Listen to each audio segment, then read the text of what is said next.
And welcome to another edition of DT Live. I hope everyone's doing okay. So this is a Sunday afternoon for me here in the US. I hope everybody's doing fine. For those of you that are hanging out in the YouTube chat, give me a yay or a nay as far as audio levels. We've got a lot of people here in the chat. Looks like the video is fine. I'm previewing the video on YouTube, so I know you guys can see me, but I'm not previewing the audio, obviously. So, yay. So, looks like the audio is working fine. All right. And we've got a lot of discussion that was going on before I arrived. Looks like a lot of talk about various distributions. Gentoo, I installed it. It was a train wreck. Well, that's Gentoo. Gentoo's kind of tough if you're new to it.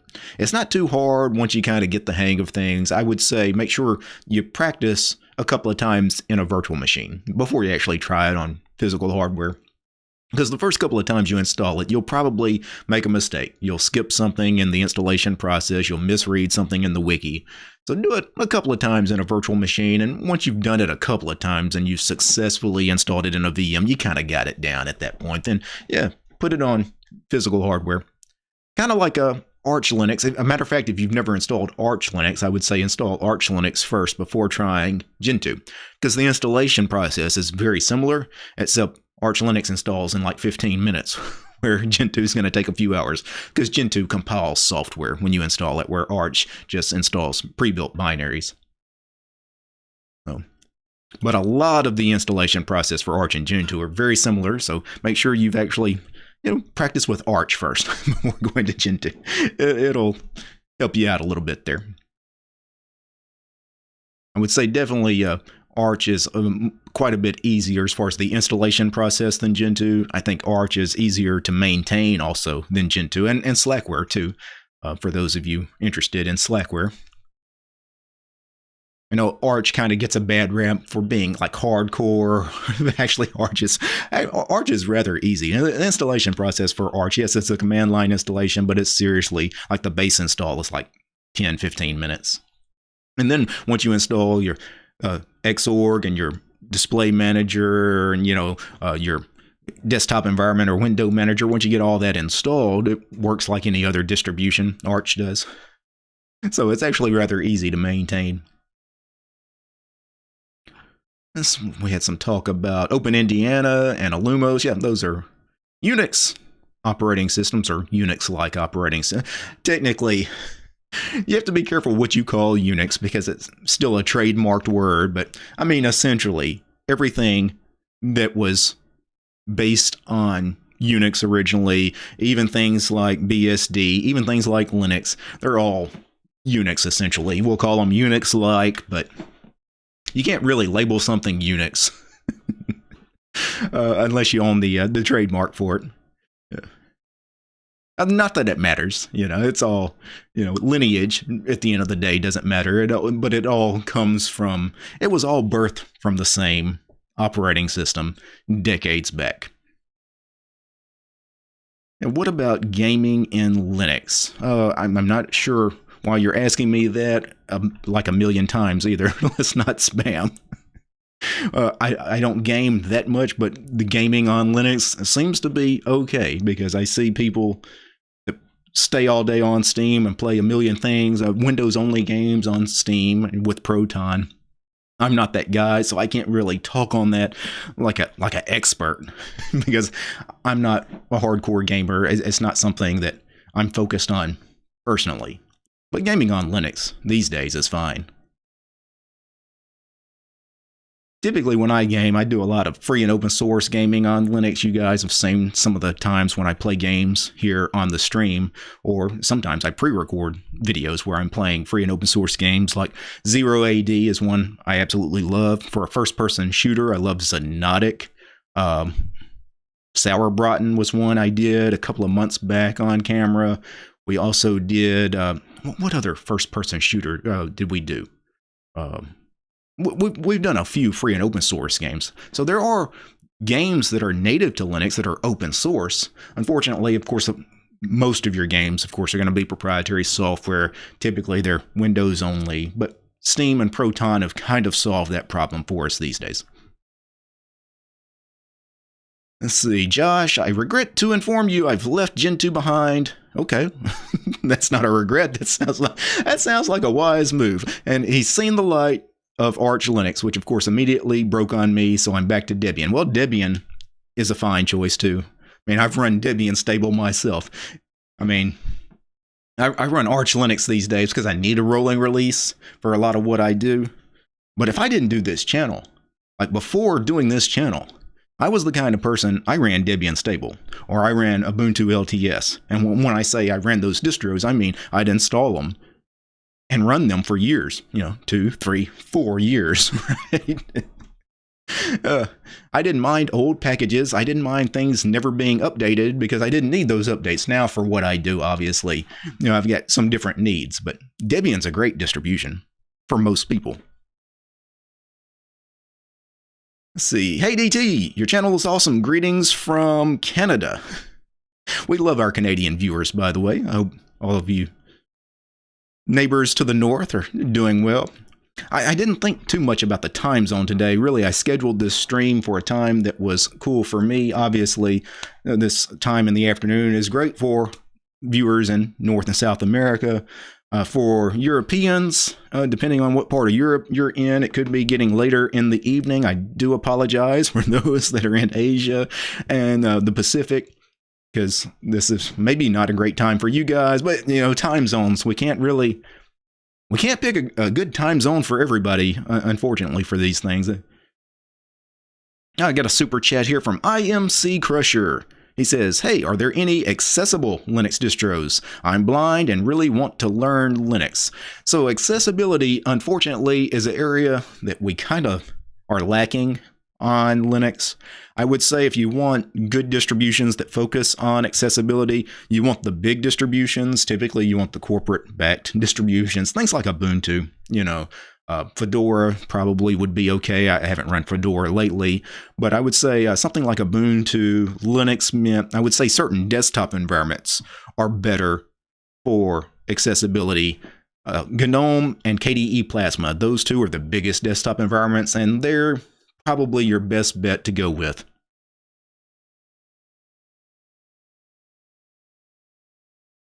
I will say I haven't focused that much on the accessibility aspect of Linux distributions on the channel, unfortunately. That's probably an area I need to do a better job in. But maybe those, well, I know we've got folks in the chat here, because this is a common topic that comes up, especially with people that are legally blind that use Linux. We often have people in the chat that can chime in on this topic and point you in a right direction. I'm sure some of these guys have distributions they're using that have worked for them or haven't worked for them, and they'll share that knowledge here. Yeah, I discovered Fedora smooth as butter, and that's Rudy. Yeah, Fedora, great distribution. I've installed Fedora. Obviously, I've hopped a lot over the years, various Linux distributions. But Fedora has worked great on my main production machine because I've installed it before and actually lived in it for a few weeks making videos and stuff. It's very easy to get up and running, has all the drivers and everything, all the software I need. Most Linux distributions these days are good. Like desktop-oriented distributions, most of them are good. Like it gets to the point where most of them you could install and run and be just fine in, especially once you've kind of learned Linux a little bit. You've been on Linux 6 months or a year, you've already installed a distribution and lived in it and actually tried to learn some of the under-the-hood stuff, the nuts and bolts of things. After that, you can kind of move around. You can hop to various Linux distributions and try them all out. And after a while, you'll realize most of them are kind of the same thing. Hey DT, I can't stop hopping. What should I do? I had that problem there for a while. What ends up happening to most people, especially distro hoppers on Linux, you'll do it for a while, but you'll get burnt out on it because at some point you will need to get work done, and the hopping gets in the way. Because you're constantly hopping, which means you're constantly breaking your system, right? If you're reinstalling, you've got downtime. And that is going to get in the way of work eventually.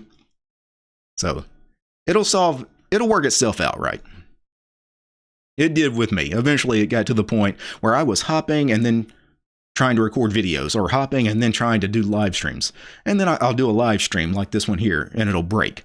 Why? It's because I just installed a new Linux distribution and then tried to live stream. I don't know if my distribution installed successfully. I don't know if everything's working. I'm just hoping it does, right? Where what you want to do is you install something. If it's working for you, man, just stay on it, right? If it's not broke, don't try to fix it, right? And a lot of people, though, have this idea that there's always something better around the corner, right? It's like, hey, everything's working fine. You know, I'm on Mint or Debian or Arch or Manjaro or whatever it is they're running. Yeah, my distribution's running just fine. There's nothing wrong with it. But you know what? I hear about this other Linux distribution. Maybe I should give it a try. Maybe it'll be better. Well, if everything's working for you, what is better than everything working for you, right? What are you trying? Most of the time when you hop, things are not going to be better. They're actually going to be worse. Now, you're going to have fun because you're going to learn a whole new distribution, a whole new ecosystem. And if you're trying to learn, it's fun. And that's the point. Hopping is fun. But at some point, yeah, the hopping has to stop. Let's see. Vashinator. What advice would you give to someone on how to become a better creator? I'm assuming a content creator. You do videos on YouTube. Maybe you have a channel. That's a deep topic. Obviously, there's a million different things you could do to become a better creator. If you're brand new to this, the biggest thing is just getting started and then just being consistent as far as actually putting out content on a somewhat regular basis. That's something that most people can't do. So immediately, if you can't do that, you're not really going to get anywhere. I appreciate the super chat there. IMC Crusher again. Is Arch accessible? Not out of the box. Arch is a very bare bones system that you build yourself. So I would definitely say Arch is probably not where you want to go. I would probably say Manjaro, which is based on Arch, is probably better in that regard. And I mentioned the GNOME desktop environment and the KDE Plasma desktop environment. I would try Manjaro. Maybe try Manjaro with KDE Plasma first because it's one of their flagship editions. So it's one that they spent a lot of time working on, and they've probably done a lot of stuff specifically geared toward accessibility on Manjaro. And Manjaro's corporate backed. Like, there's a lot of people that work on Manjaro. So that's probably where I would go first. Arch is not appropriate because, again, Arch is one of those. It's not a fully baked distribution like you just install it and it's ready to go. You actually have to build your own desktop environment, essentially. You have to put all the components together yourself. So, yeah, Arch is not where you want to go.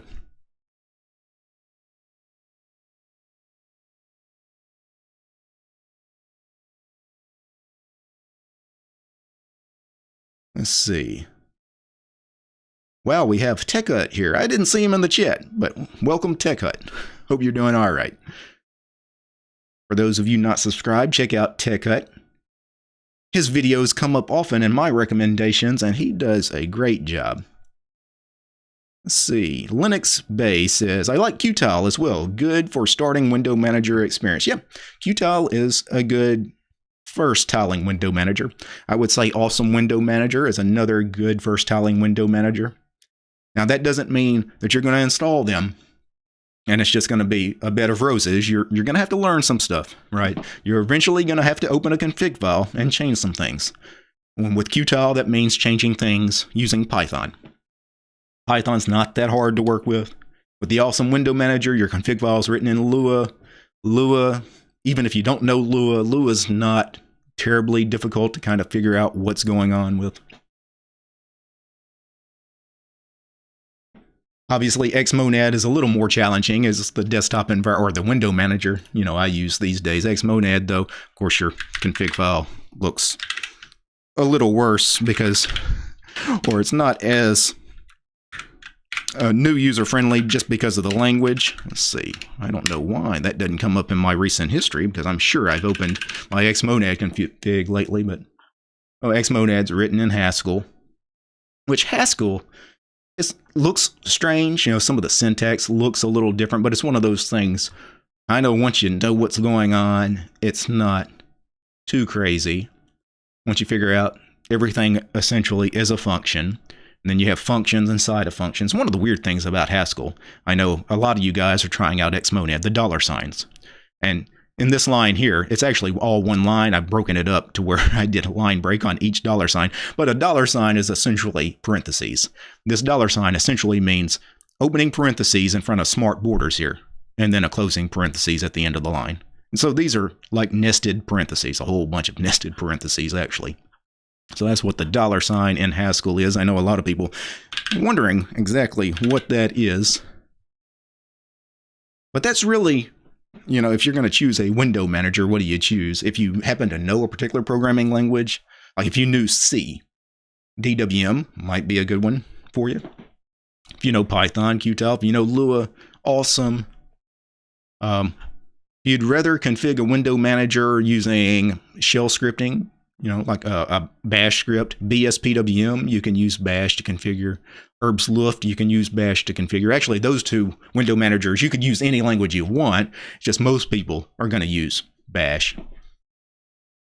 But there's nothing saying you couldn't configure BSPWM in Python if you wanted to. All right. Tim Cook says, "Hi DT, how you doing, Tim?" Let's see. Hey, put up the chat. What is, I mean, the chat is up. Is it, it's on YouTube and the chat is up. Or is it not? Is the chat seems to be working just fine. Is it? I don't know. Not sure what that comment was. Let's see. Martin, he sent a super chat. He says, "Have you tried Xmonad 0.17 yet?" I have not, because I was waiting for Arch to finally update to the latest Xmonad. I know it came out in October of last year. That's 5 months we've been waiting on the new Xmonad. Arch is having some problems with packaging things. I guess with Xmonad, some of the Haskell stuff, maybe they don't have somebody that's actually dedicated to maintaining some of that stuff, keeping it as up to date. They'll eventually move on to Xmonad, the latest version. But I will say the latest version, even though it's a big release for Xmonad and has some new modules and things that I could try out, it's not like, there's nothing wrong with the current version of Xmonad in the Arch repos. That's why I have it. You know, it's not a big deal. I'll stay on the old version for now. Plus, DTOS is based on Xmonad. So if I move to the new version, what I would have to do is I would just have to build the new version myself. But then how am I going to maintain that for you guys trying out my configs for DTOS, or you guys getting my dot files, right? Most of you guys are not going to be on the new version because you're going to stick to the old version that's in the Arch repos. So then my config is going to be broken for most of you guys. So I can't move on to the new version without, you know, causing a lot of pain and heartache for a lot of people that use my configs. So that's why I'm staying on the version that Arch is on for now. I might change my mind at some point, but I doubt it. Let's see. Yeah, I know I missed some of the questions in the chat. We got a lot of people here, and some of you guys are talkative. Let's see.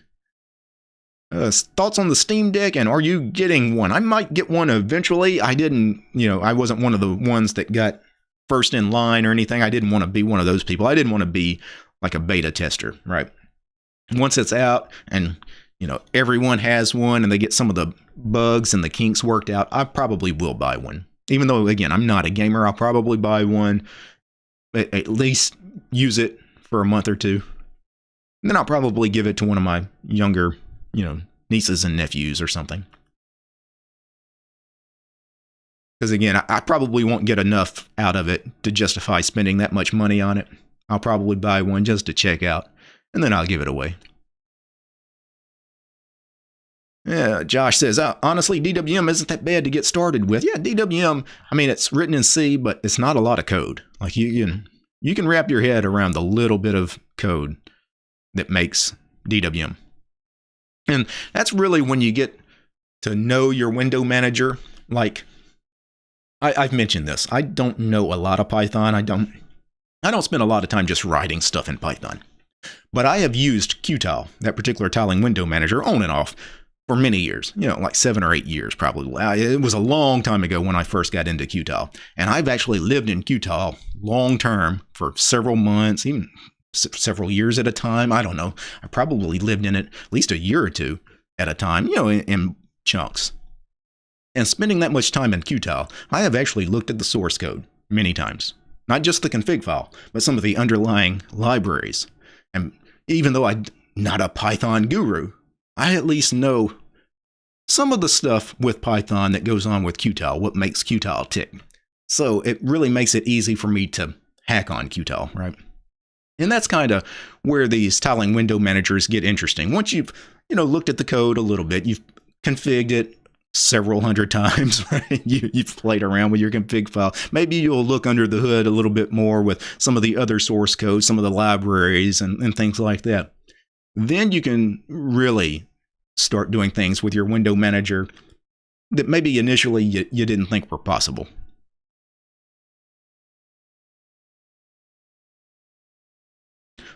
Let's see, DWM is Linux only. Yeah, I mean, pretty much, yeah, every Linux window manager is Linux only. I'm sure there's some exceptions. I mean, I guess if you're talking about BSD, but like if you're a Windows user, yeah, you're not going to get any of this stuff on Windows. But maybe you were talking about BSD. I don't know. But I'm pretty sure DWM is on BSD. I'm almost positive, yeah. You're probably talking about Windows. If you want a whole bunch of different desktop environments and window managers to choose from, if you want customization, and you're obviously going to be limited on Windows as an operating system, just the nature of it, right? Being a proprietary operating system. And that's the one thing about free and open source, right? We have a lot of choice. Of course, a lot of people think that's a negative with free and open source software, and Linux in general is that we have a lot of choice, right? It's a negative and it's a positive. I guess it depends on your point of view. On Windows, obviously, like if you were supporting Windows machines, you only have to support one desktop environment because that's all you get, right? Where with Linux, like if you were supporting Linux machines somewhere, who knows what those people are going to install, right? As far as desktop environments, window managers, you might have to support a whole bunch of stuff, maybe programs you don't even know how to use yourself. It's a problem.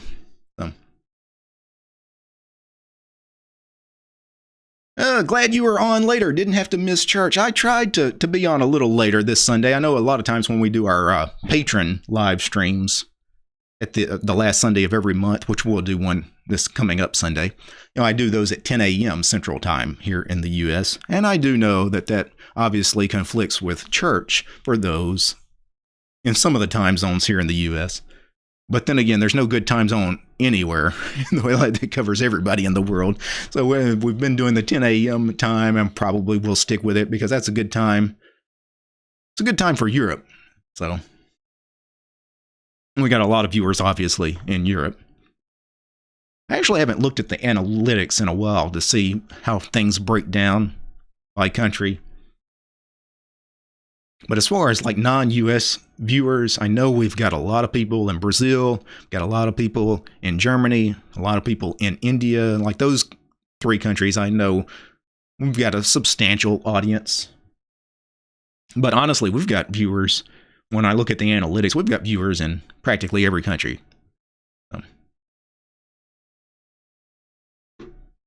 Obviously, I would say about half the viewers, maybe not quite half, but pretty close to 50% of the viewers are US viewers.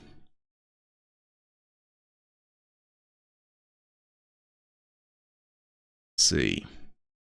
Yeah, best distro is Arco, says Gamer King. I won't argue with you on that one. I don't know if there's a best distro, but certainly Arco does a lot of good things. I really like the work they do. Hey DT, do you still go to the gym? I just went to the gym this afternoon, right before coming here. I left the gym to come do this stream, which may be why I look a little tired and maybe why occasionally I'll be out of breath. Spent a couple hours at the gym today. Went and did back and arms, and even did a little cardio just for you guys. I try to stay in shape because I need to make sure that I'm in tip-top shape for you guys. But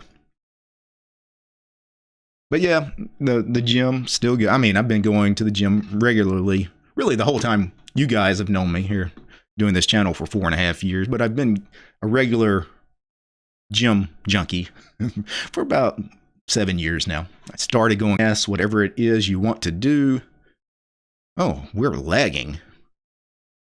Oh, dang, we are lagging badly. Buffering. Can you guys see me? Wow, that lag was pretty bad. Yeah, I don't know what caused the lag. Yeah. You know what? Let me make sure. I do have Nextcloud running, and it does sync between a few machines. So let me close out Nextcloud just in case that caused any problems. Have the library app open. That shouldn't be causing any problems. Let's see what else is sitting in my sys tray. Yeah. Anyway, we had this problem the last time I tried to live stream. It was just crapping out at random times for no reason. And the internet is usually good here. I don't know what exactly caused that issue. And thanks for the super chat there, Kenny. Argo Linux is nice, but their website is difficult to understand. Really unfortunate. Yeah, the website is the most unfortunate part of Argo Linux because there's so much information there. It needs better organization. But I love the fact that, Eric Dubois has written so many articles and made so many videos. But the problem is the websites, there's multiple websites, and this information is kind of, it's scattered all over the place, right? I don't know how difficult it would be to reorganize that in a better way. Obviously, you'd need somebody that was a web dev, right, to redesign the websites. One of the problems with these open source, projects, when you're developing a Linux distribution or developing a piece of free and open source software, the website, unfortunately, takes a back seat to everything else because obviously these people aren't web devs, right? That's not what they are, right?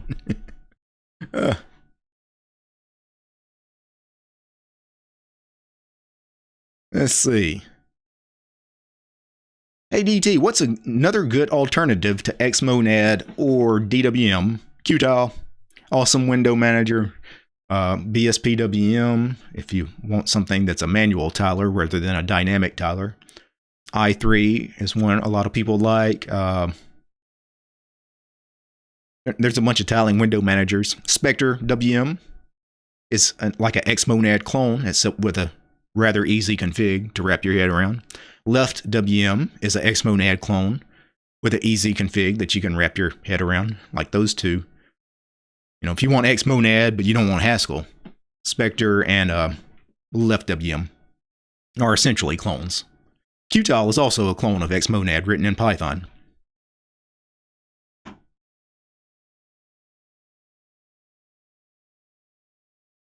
All right. I love your hairstyle. Appreciate that. Best comment of the day. Because this guy gets it. DT has hair. DT is not bald. I shave, right? Another super chat here. Hey DT, please explain the difference between Xorg and Wayland, as well as Pulse Audio versus Pipewire. I'd love to know your thoughts regarding them, and what do you use? Well, you have to use Xorg, whether you use Wayland or not, because Wayland can't really function without Xorg, at least not right now. So Wayland is not really ready yet. Yeah, we're lagging again. I noticed that. I'm not sure what was causing. Yeah, I don't know what's going on. Like I said, it's happened the last couple of times I've streamed. But Xorg, you still have to use Xorg, right? So Wayland will one day be 100% ready, and then everybody will move to it. But depending on, especially like I do a lot of video work, audio video work, obviously Xorg is still where I have to be. Pulse audio versus Pipewire. Pipewire is just a layer on top of Pulse audio, basically. It's just trying to improve Pulse audio. So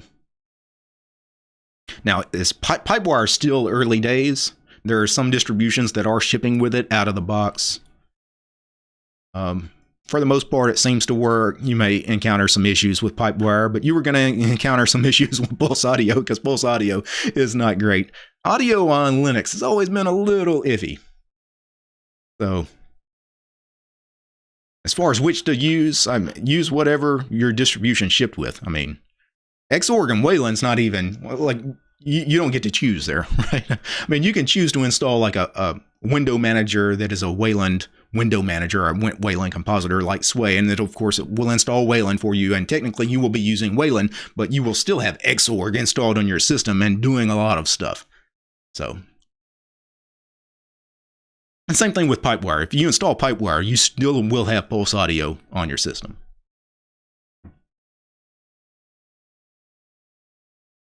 Is something with Linux causing the lag? Probably not. For my machine to lag, what will have to... There's two real possibilities what could be causing the lag. Well, three. Two are in my control. One is not in my control. The two that are in my control is the network is crapping out for some reason. I doubt that's an issue. The internet here is pretty good. But still, even though the internet is usually pretty good, the ISP could be having some issues. I don't know. They could be throttling us, right? The other thing is the CPU of my computer could be taxed for some reason. That could be an issue depending on what I was doing on my machine. I'm not doing anything on my machine right now. But for example, if the machine was updating, like your package manager was running an update, that takes a lot of CPU, at least for a few seconds, right? That would cause the stream to lag. The other thing that takes up a lot of CPU, compiling software, right? Like if I was trying to install Gentoo inside a VM while doing this stream, I would buffer, right? I would lag because so much of my CPU would have to be taken up to compile that software. That CPU couldn't also be used to stream, right? You sacrifice one for the other. But I don't think the CPU is the issue. Now, the third issue is the one that's out of my control, and that's YouTube is crapping out. Right? It's the YouTube servers, right? I can't do anything about that. I can't do anything about the ISP problem either, if that's the problem. But I could open up HTOP. Let's see.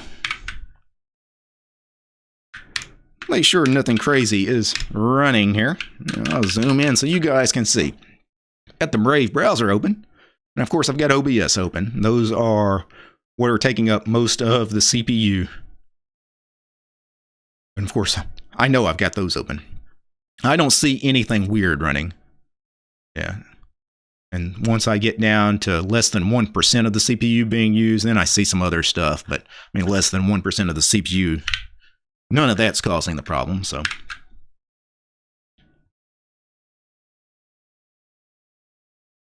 I mean, I guess I could kill Brave. I guess I don't need the browser open while I do this. But then the chat, I wouldn't be able to view the chat or scroll back because I wouldn't have a window open that I could, go back and look at older chat. So I can't really kill Brave while doing this either. But again, I don't think any of that's the problem. I don't know what the problem is.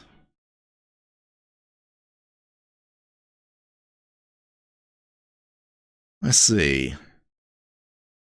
DT, what VPN do you recommend? I don't use a VPN, so can't help you there. I'm sure a lot of people in the chat, though, because I know a lot of you guys use VPNs. I don't think VPNs do much for you. I'm just got to be honest there, but a lot of people do use them. I'm sure you'll get people that will recommend. Yeah, and you've already got some recommendations, it looks like. Yeah.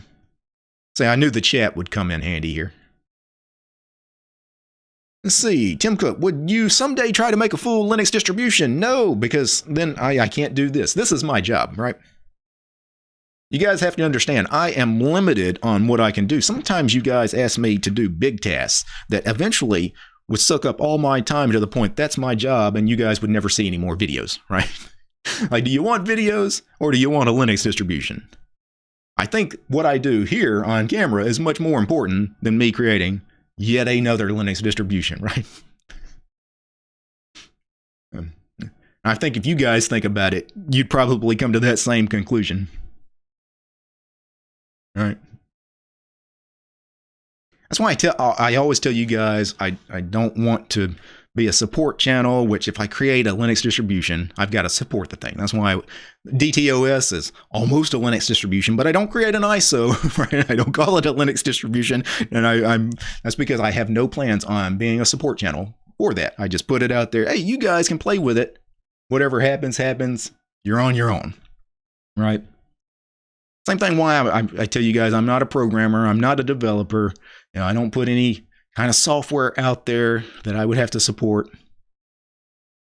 Because again, that needs to be a job, right? Those are things that people, if you're going to take up something like being a software developer or a Linux distribution maintainer, you know, those are almost full-time jobs. Even if you're not getting paid, you got to put in kind of full-time hours to do that.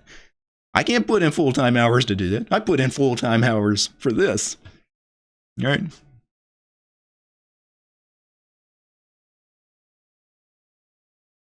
Let's see. Waxmaster. Hey, DT, tell us more about Arch. Read the Arch Linux wiki. They have an introduction that explains everything about Arch Linux. So I'm not going to tell you about Arch. You got to do some of the work yourself. And do I have I've got the Arch Linux homepage, but they have a wiki. You go to the main page. They have, of course, the installation guide is what everybody goes to. But if you go to Arch Linux and Overview, it will tell you exactly what Arch is, what it's about, their principles, exactly what they're trying to be. And there is a page somewhere how they compare to other different distributions. Arch compared to other distributions. Read that page. It will tell you how Arch differs from Linux from scratch. File managers, right? It's a lot of file managers. That was, I don't know, a lot of file managers, right? There's probably 40 or 50 of them. So, yeah, the Arch wiki. Even if you don't use Arch, and again, he asked specifically about Arch. But even if you don't use Arch, go read the Arch wiki. You'll find great information there that applies to all Linux.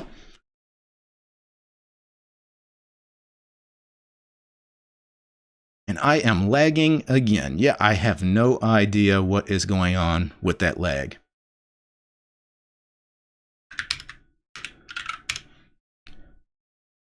Yeah, we are definitely, or we were lagging.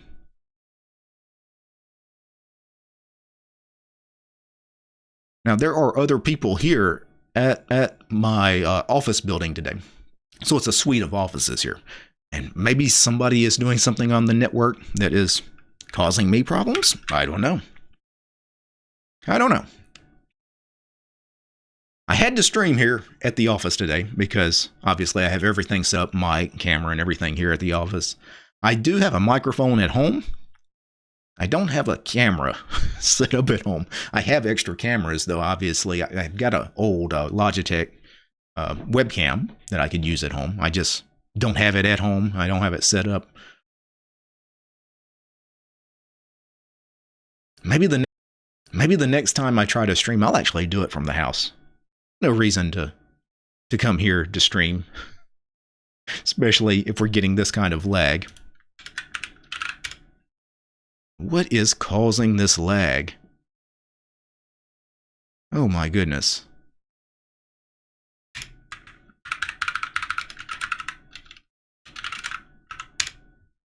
Yeah, guys, I have no idea. I'm going to keep H-top here just to see the next time if we lag, in case it is something with the CPU. Maybe I'll be able to spot if there's some kind of process running that's causing the issue. But I'm sure it's the network. Yeah. If it's a network issue, I can't do too much about it. But I mean, this My CPU is a Threadripper. I'm not going to have a CPU issue. Because even streaming, and streaming takes up a lot of CPU. I'm using 12% of the CPU. So there's plenty of CPU to go around. So it's a network issue, unfortunately.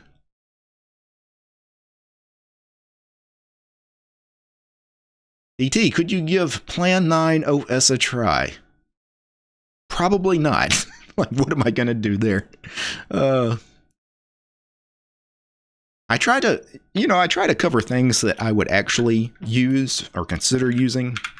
And Plan 9, I'm not going to say that it's not usable, but nobody uses it, right? If nobody uses it, I'm going to assume I'm probably not going to use it either.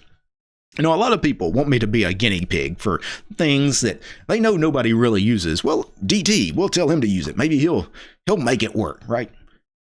He'll make it popular. Maybe other people will start using it, because the only reason people don't use Plan 9 is because maybe nobody knows about it. No, people know about it. It's just people want to use, people want to use the GNU core utils. Let's be honest here.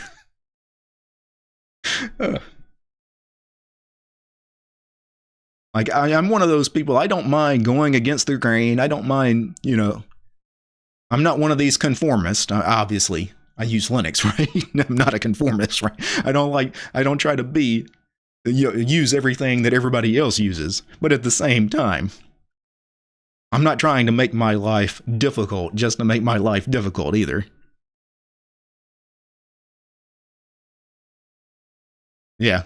Josh says, I think it's the ISP doing some work. It could be. It could be. My ISP is Comcast, and I know Comcast. Anybody in the U.S., because Comcast is a big provider here in the U.S., it's not great as far as the service sometimes. Their customer service is also really, really bad, unfortunately. Like, even if I called them, even. So nice try. You said it like it was 100% true.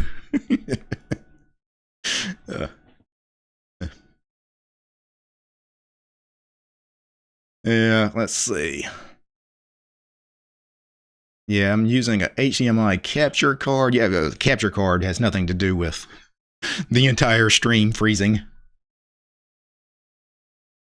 the same capture card I've used for years. Well, it's not the exact same card, but the same brand. I've got two of them. Yeah.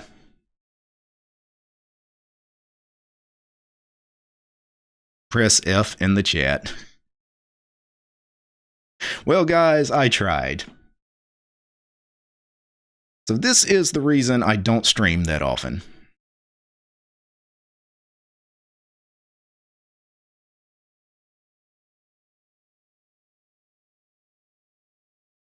Well, and it's back.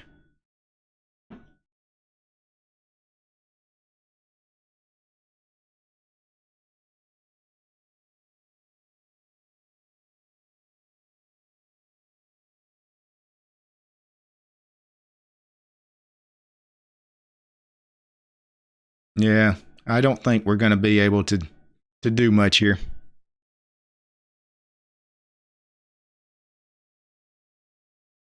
I just can't. I can't pull it off here today. So, all right, guys. Well, let me get out of here. And oh, I got good video now. Yeah, so we're back. Starlink. Yeah, we need Starlink. I don't know if Starlink would be better than Comcast, but at least right now it probably would be. Guys, I'm going to kill the stream though, because it's bad. All right, guys. Peace.